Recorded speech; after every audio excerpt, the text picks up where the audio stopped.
Visionary budget है, इसे लेकर के हम चर्चा को आगे बढ़ाएंगे। हमारे साथ खास मेहमानों का बड़ा पैनल है और सबसे पहले परिचय करवा दूं, राखी राठौड़ भारतीय जनता पार्टी के प्रवक्ता हमारे साथ जुड़ चुके हैं। मनोज गुप्ता हमारे साथ हैं, वित्त विशेषज्ञ। राहुल अग्रवाल हमारे साथ हैं, सेक्रेटरी होटल एसोसिएशन की तरफ से। और निरंजन पोद्दार साहब हमारे साथ स्टूडियो में मौजूद हैं। आप सभी का बहुत स्वागत है। कुछ और मेहमान भी हमारे साथ लगातार जुड़ते जाएंगे और उनको भी लेते जाएंगे पल्लवी। लेकिन सबसे पहले राखी जी, आपकी टिप्पणी के साथ शुरू करेंगे कि आखिरकार जो कहा जा रहा था कि एक विजनरी बजट है, क्या ये राजस्थान के विकास को पंख लगाने वाला बजट है? कैसे हम इसे देखें? देखिए हेमंत जी, जनरली ऐसा होता है कि जब कोई चुनाव आने वाला होता है या फिर कोई ऐसा सामने की तरफ कोई हमारे पास टारगेट होता है, तब इस तरह के बजट आते हैं। लेकिन लगातार कंसिस्टेंटली हमारे प्रदेश के मुख्यमंत्री आदरणीय भजनलाल जी ने, चाहे पिछला बजट मैं कहूं या ये वाला बजट कहूं, लगातार युवाओं को, महिलाओं को, किसानों को लगातार सौगातें देने का प्रयास किया और किस तरह से राजस्थान एक विकसित राजस्थान बन सकता है उसके लिए एक रूपरेखा रखी है। आप खुद देखिए, अगर युवाओं की हम बात करें और कंपैरिजन करें पहले साल में जो कांग्रेस गवर्नमेंट ने आने के बाद किया, अगर आप देखेंगे तो बहुत सारी योजनाएं बंद हो गई थी। वहां तो दूध पिलाने वाली योजना बंद हो गई, हमने 3 दिन से 5 दिन तक उसको करके एक्सटेंड कर दिया। आपको ध्यान होगा 4 साल बाद आंगनबाड़ी के अंदर बच्चों को दूध पिलाने की योजना कांग्रेस पार्टी लेकर आई थी। तो एक विजन का फर्क है कांग्रेस पार्टी में और भारतीय जनता पार्टी में, क्योंकि आदरणीय प्रधानमंत्री जी का विजन है कि कंसिस्टेंटली काम होगा तभी हम लोग विकसित राजस्थान या विकसित भारत की तरफ जाएंगे। और इसीलिए उन्होंने, चाहे जन सुनवाई केंद्र हो हर विधानसभा के अंदर, एक नया विचार जिसमें आम जन को सहूलियत हो। एक जन सुनवाई केंद्र अगर हर विधानसभा में होगा तो लोग अपने विधायक के संपर्क में आएंगे, जो प्रॉब्लम्स है उनका सोल्यूशन होगा, चाहे वो रोड्स के माध्यम से हो। और किसानों में गेहूं की जो एमएसपी है उसमें जो बढ़ोतरी हुई, किसान सम्मान निधि में जो बढ़ोतरी हुई, कृषि कल्याण के अंदर जो 25,000 करोड़ का इन्होंने अमाउंट रखा है, एक ऐतिहासिक काम होगा। और बार बार हेमंत जी आप सवाल पूछते थे कि बाजरे की एमएसपी पे खरीद कब होगी। आज इस बजट में सुन के अच्छा लगा कि हम लोग मिलेट्स जो है वो हर जिले पर स्थापित करेंगे। हाँ, लेकिन मैं जवाब पहले दूंगी, मुझे मालूम है आप सवाल पूछने वाले हैं। लेकिन मिड डे मील के अंदर इसको शामिल किया है। देखिए, सरकार उसको खरीद कर सिर्फ अपने पास रखना नहीं चाहती, पहले खपाना चाहती है। मिड डे मील के अंदर इसको इंट्रोड्यूस किया है। पशुपालकों को सर्दियों के दिनों में पशुओं के लिए बाजरा देने की बात भी यहां पर की गई है। अगर सरकार खरीदे बाजरा, क्योंकि हम पूरे देश में नंबर 1 है, तो खरीदने के बाद उसकी उपयोगिता क्या हो सकती है, उसको करने का प्लान, एक विजन बनाया गया है। और इस विजन के बाद हमारे संकल्प पत्र का ये पॉइंट कि हम लोग बाजरे की खरीद एमएसपी पे करेंगे, उसको पूरा क्रियान्वयन करेंगे ही करेंगे। रोजगार की देखिए, आप कंपेयर करेंगे तो पहले साल में कांग्रेस पार्टी ने 20,000 नियुक्तियां दी थी, हमने 60,000 के आसपास दी। और अभी आगे भी 1.25 लाख नौकरियां, 1.5 लाख रोजगार देने की बात जो है वो सरकार ने की है। हर 11 तारीख को भी सीएम साहब आपके सामने कह रहे थे कि हर महीने की 11 तारीख को हम लोग काम करेंगे। उसको भी हम काउंट करते चलेंगे। आपने बाजरे का जिक्र किया, तो आपके जो संकल्प पत्र में ये बिंदु था, इसलिए मैंने सवाल पूछ रहा था कि एमएसपी पर ज्वार और बाजरे की खरीद की हम व्यवस्था करेंगे। उसमें आपने ये भी वादा किया था कि हम श्री अन्न प्रमोशन एजेंसी की स्थापना करेंगे। उस पर मैं पूछूंगा कि एजेंसी कहां है, क्या ज्वार और बाजरे की एमएसपी पर खरीद हो पाएगी, क्या चुनौतियां, उस पर हम बात करेंगे। लेकिन पहले शॉर्ट में एक टिप्पणी प्रतिक्रिया के तौर पर हम ले लेते हैं इस बजट को लेकर के। राहुल अग्रवाल जी, आप मुझे सुन पा रहे हैं? कैसे देख रहे हैं आप इसे? संक्षेप में मैं कहूं कि इस बजट को आप समावेशित कीजिए। नमस्कार, मैं राहुल अग्रवाल, सचिव होटल एसोसिएशन जयपुर जी। सरकार ने बहुत अच्छा बजट प्रस्तुत किया है, इसमें कोई दो राय वाली बात नहीं। और ये राजस्थान के लिए बड़े सौभाग्य का विषय है कि केंद्र और राजस्थान में दोनों में एक ही सरकार है, तो बहुत सारी उम्मीदें भी हैं।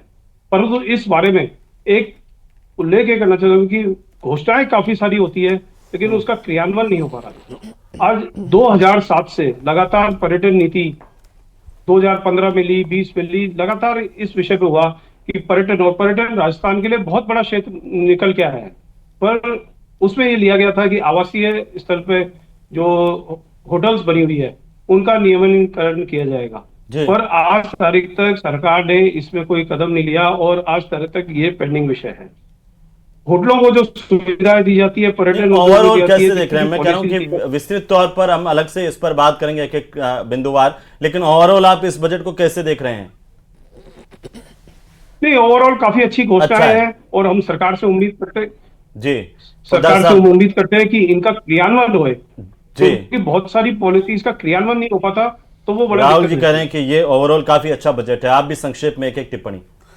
देखिए हेमंत जी, मेरा ये मानना है कि जो भी सरकार अपना बजट पेश करती है निश्चित रूप से जनता को ध्यान में रख करके पेश करती है और ये चेष्टा करती है कि उस समाज के सभी वर्गों को उसमें समावेशित किया जाए।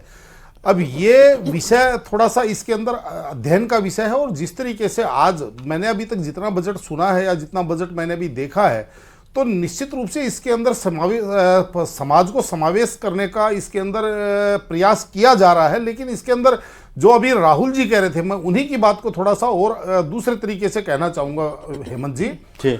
वो ये होता है कि एक होती है सरकार की नीति और एक होती है नीयत। तो यहां पे मैं ये तो मान सकता हूं कि सरकार की नीयत बहुत अच्छी है और सरकार चाहती है कि प्रदेश का विकास द्रुत गति से हो और जो एक माइलस्टोन अपने कार्यकाल के अंदर सरकार स्थापित करके जाए। लेकिन जो नीति है, नीति के ऊपर इनको विशेष ध्यान रखना पड़ेगा, क्योंकि आज तक जो पिछले 50, 55, 60 सालों से जो देश के अंदर चलता आ रहा है कि जो इंप्लीमेशन मशीनरी है, यानी कि जो एग्जीक्यूटिंग मशीनरी जो इसको इंप्लीमेंट करेगी योजनाओं को, उसके अंदर कहीं पे भी मुझे कोई बहुत बड़ा अंतर नजर नहीं आ रहा। क्योंकि सरकार घोषणा कर देती है कि एमएसएमई को ये देंगे, किसानों को ये ऋण देंगे, फलानों को ये करेंगे, लेकिन वास्तविकता ये है कि बहुत सारी योजनाएं तो ऐसी लेकिन धरातल पर उनको उतारने में दिक्कत आती है। आप ये कहना चाहते हैं। वित्त विशेषज्ञ हमारे साथ मनोज गुप्ता भी जुड़े हुए हैं। मनोज जी, घोषणाएं कर दी जाती हैं लेकिन धरातल पर उन्हें जब उतारा जाता है तो बहुत सारी परेशानियों का सामना करना पड़ता है। मैं आऊंगी आपके पास, एक बार मनोज जी के पास चले जाते हैं, वो बड़ी देर से वेट कर रहे हैं। मनोज जी बताइए, आपको कैसा लग रहा है ये बजट? कैसे देख पा रहे हैं आगामी दिनों में कैसे आके राजस्थान को विकास के पथ पर आगे लेकर जा रहा है? बजट बहुत अच्छा है। इंफ्रास्ट्रक्चर सेक्टर पे पूरा जोर दिया है। वाटर हो, चाहे एनर्जी हो, चाहे रोड हो, तो सारा इंफ्रा जब बनता है तो रोजगारों के अवसर पैदा होते हैं और रोजगार लोगों को मिलता है और कनेक्टिविटी बढ़ती है, तो ऑब्वियसली गांव रूरल इकोनॉमी को भी फायदा होता है। तो उस हिसाब से बजट तो बहुत ही अच्छा बनाया है। वैट एमनेस्टी की स्कीम भी सराहनीय है। प्रॉब्लम जो अभी साहब कह रहे थे वो वाली सही बात है। इम्प्लीमेंटेशन एजेंसी कैसे करती है काम। अब वैट में तो हम एमनेस्टी दे रहे हैं, लेकिन जीएसटी में हमारे ऑफिसर्स लंबे चौड़े नोटिस निकाले जा रहे हैं और उन नोटिस का कोई मतलब देखने वाला नहीं है। वो किसी भी जवाब को मानते नहीं है, रिप्लाई को कहते हैं नॉट सेटिस्फैक्टरी। तो उस पे भी ध्यान देना चाहिए कि रिप्लाई नॉट सेटिस्फैक्टरी लिखने से क्या हुआ, सेटिस्फैक्टरी क्यों नहीं था। तो कम से कम अननेसेसरी डिमांड्स ना करें। मनोज जी, वित्तीय प्रबंधन के हिसाब से इस बजट की व्याख्या करने के लिए कहूं तो 2 लाइन में आप इस बजट को कैसे हम सबके सामने समय में आप मान्यता सुन लेते हैं ताकि पूरा राजस्थान आप ये कार्यकाल ना याद रखें। बहुत बजट में ना कई सारी चीजा जो आज यहाँ घोषणा करे है उहार स्वागत करा, जो ढंग रे चीजा उहार स्वागत करा और बाकी जो चीजा है उहारो आने वाले समय में डिस्कशन में पूरा तरीके में खोल रख।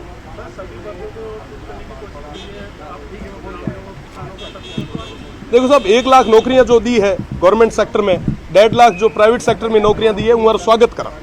साथ ही साथ जो 75 लाख युवाओं जो एक बेरोजगार एक जो फौज है उरे मीना 1 लाख मना लागे कि बहुत छोटो आंकड़ो। ये वास्ते काम करने की जरूरत है, स्किल्स रे माथे भी काम करने की जरूरत है। साथ ही साथ वेस्टर्न राजस्थान री अगर हूँ बात करा, सीमावर्ती क्षेत्र की बात करा या मरुस्थलीय क्षेत्र की बात करा, तो वे जगह बजट रे मीना कई सारी चीज़ें बढ़िया भी है, वो स्वागत करा, पर कई सारी कमियां भी रही है जो आने वाले समय रे मीना कट मोशन रे समय और रिप्लाई रे समय में प्रॉपर तरीके मीना प्रदेश सरकार रे सामने रख।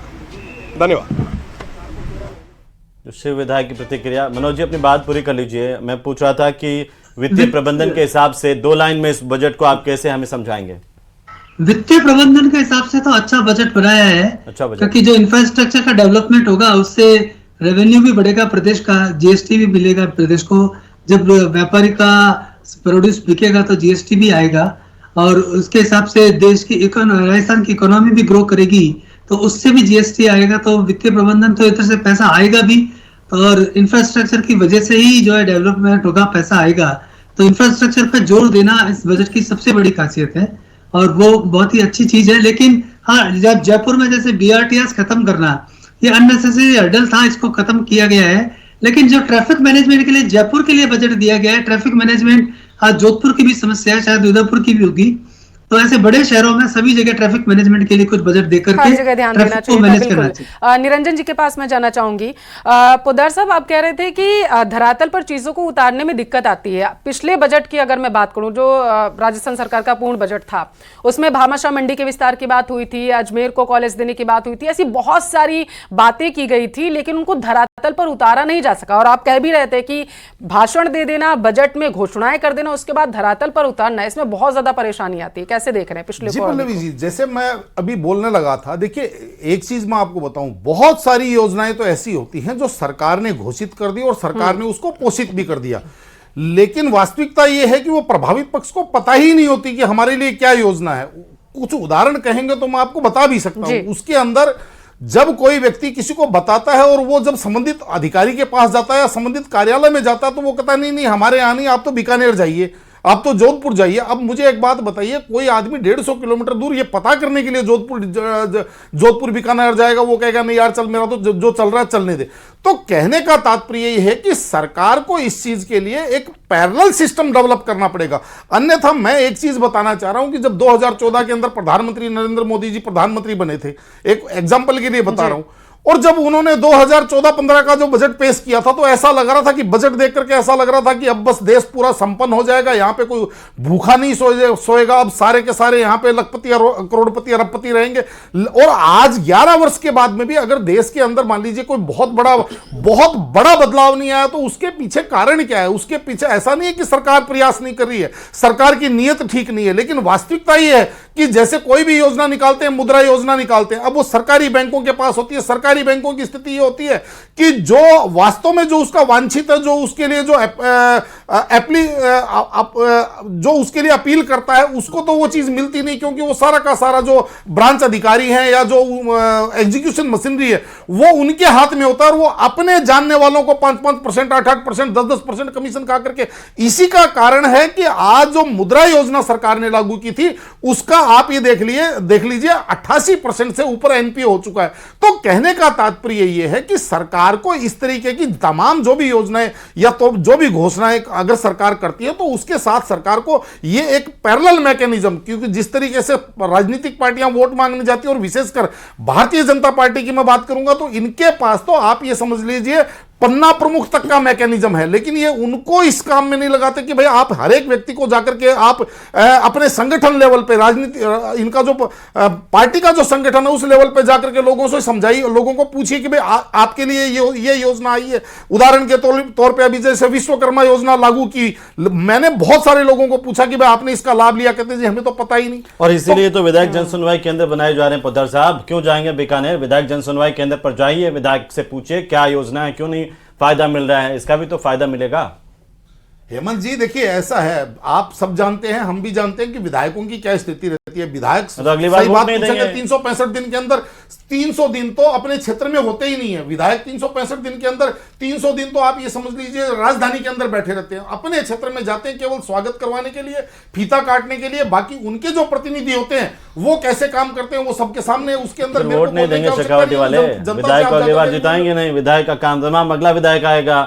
अगर आप मैकेनिज्म की बात कर रहे हैं, अगर आप ये अलग बिंदु हो सकता है कि करप्शन पर अलग से काम करने की जरूरत है, लेकिन सरकार की योजनाएं अगर ये है तो एक प्रतिबद्धता तो दिखती है कि काम करने की नीयत तो है।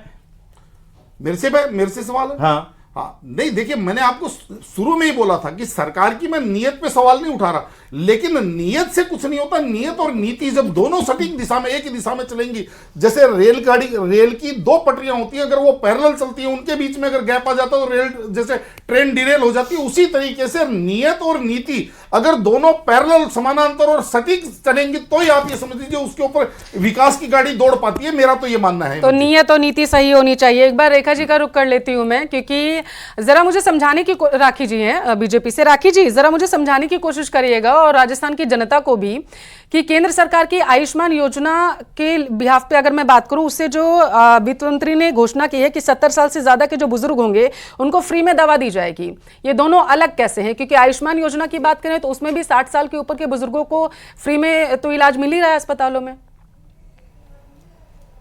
हाँ, 70 साल से ऊपर के उम्र के जो लोग हैं, जो आयुष्मान योजना सेंट्रल गवर्नमेंट से आई है, उसमें 70 साल की सीमा है। उससे बड़े जो उसकी ज्यादा उम्र के लोग हैं उनको निशुल्क, हमने यहाँ पे दवा योजना की बात करी है और साथ में ये भी कहा है कि घर पहुंचाई जाएंगी वो योजना। वहां पे बीमा की बात है, जो निशुल्क बीमा सरकार की तरफ से दिया जाता है। तो इन दोनों को कंबाइन करके, यही डबल इंजन की बात होती है जब हम लोग सेंट्रल गवर्नमेंट की स्कीम्स को मिला करके काम करें। मैं याद करना चाहूंगी चिरंजीवी बीमा योजना का भी, जो कांग्रेस पार्टी ने लगभग अपनी कार्यकाल के 2.5 साल बाद चालू की, क्योंकि सेंटर में मोदी जी की गवर्नमेंट थी और यहां पर वो चालू करना नहीं चाहते थे। तो ये जो डबल इंजन की सरकार होती है, उससे फायदा ये होता है कि फिर से निशुल्क योजना के अंदर 1300 करोड़ का नया प्रोविजन जोड़ा गया है। कैंसर से रिलेटेड वहां पर सारी दवाइयों का प्रोविजन किया है, छोटे बच्चों से रिलेटेड बीमारियों को भी उसमें इंक्लूड किया है। तो जब दो सरकारें मिलकर काम करती हैं तो हर क्षेत्र में काम होता है। और शिक्षक, इसमें देखिए चिकित्सा में भी अभी 750 डॉक्टर्स का नया रिक्रूटमेंट होएगा, 1500 से ऊपर जो है वो फिजियोथेरेपिस्ट का यहां पर रिक्रूटमेंट किया है। तो लगातार जो है फैसिलिटीज मिले,